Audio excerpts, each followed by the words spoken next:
जय श्री कृष्ण फ्रेंड्स, राधे राधे। कैसे हैं आप सब? आई होप बाल गोपाल की कृपा से सभी स्वस्थ और मस्त होंगे। तो फ्रेंड्स, बाल गोपाल के सेवा चैनल में आप सभी का बहुत बहुत स्वागत है।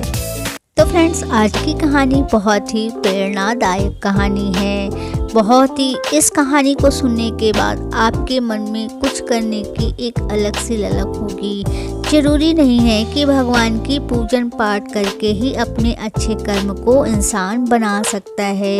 कभी कभी कुछ ऐसे कार्य करने से भी आपका जो कि भाग्य आपका प्रबल हो सकता है। तो आज की कहानी का जो कि शीर्षक है सबसे बड़ा पुण्य।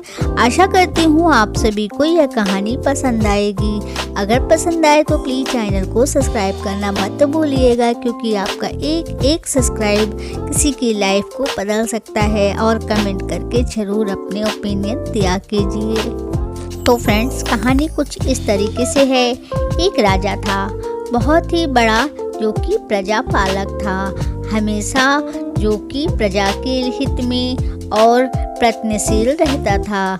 वह इतना बड़ा कर्मठ था कि अपने सुख को और ऐशो आराम को, सब कुछ को छोड़कर सारा समय जन कल्याण में ही लगा देता था।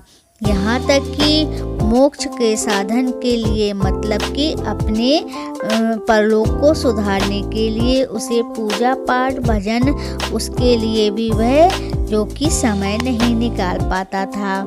एक दिन राजा सुबह सुबह वन की तरफ भ्रमण करने के लिए निकले। उन्हें एक देव दर्शन हुए।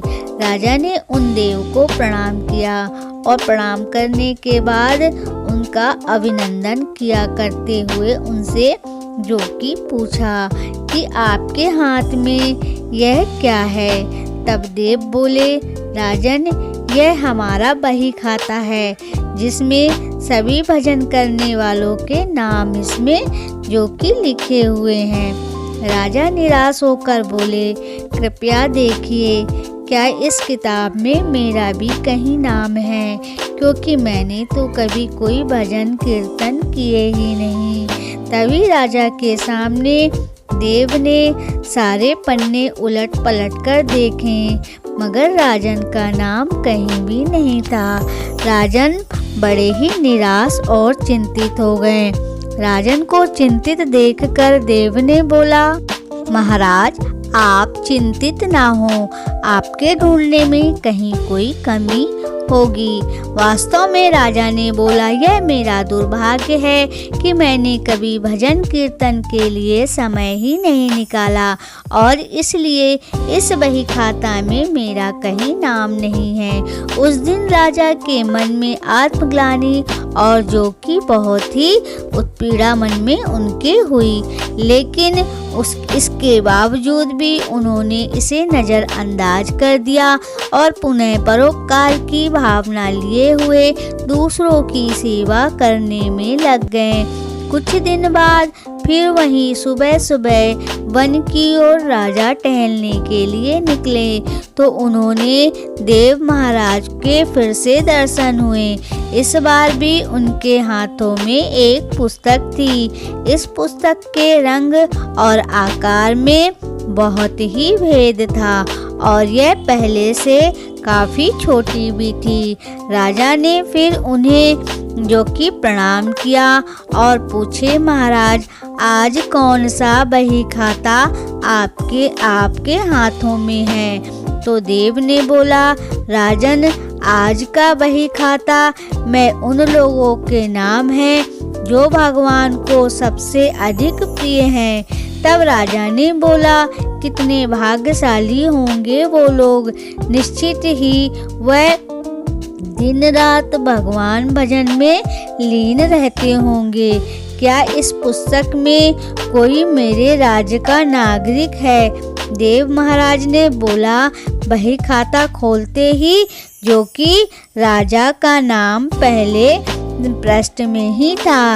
राजा को आश्चर्य, जो कि राजा आश्चर्यचकित होकर पूछे, महाराज, मेरा इसमें कैसे नाम लिखा हुआ है? मैं तो कभी मंदिर भी नहीं जा पाता हूँ।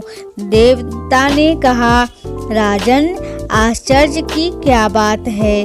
जो लोग निष्काम होकर संसार की सेवा करते हैं, जो लोग संसार के उपकार में अपना जीवन अर्पण करते हैं, जो लोग मुक्ति का लोभ भी त्याग कर के जो कि निर्बल संतानों की सेवा और सहायता करते हैं, अपना जीवन उनके लिए अर्पण करते हैं, गरीबों और असहायों की सेवा करते हैं, सभी पे दया करते हैं, पूजन और भजन से कहीं बढ़कर यह कर्म है।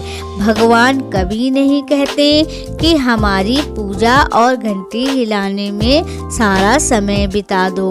भगवान की नज़र में यह सबसे बड़ी पूजा है कि आप किसी की मदद कर रहे हैं, आप किसी के काम आ रहे हैं। तो इस तरीके से जो कि आप भगवान के सबसे प्रिय हैं, इसलिए इस बही खाता में आपका नाम लिखा हुआ है।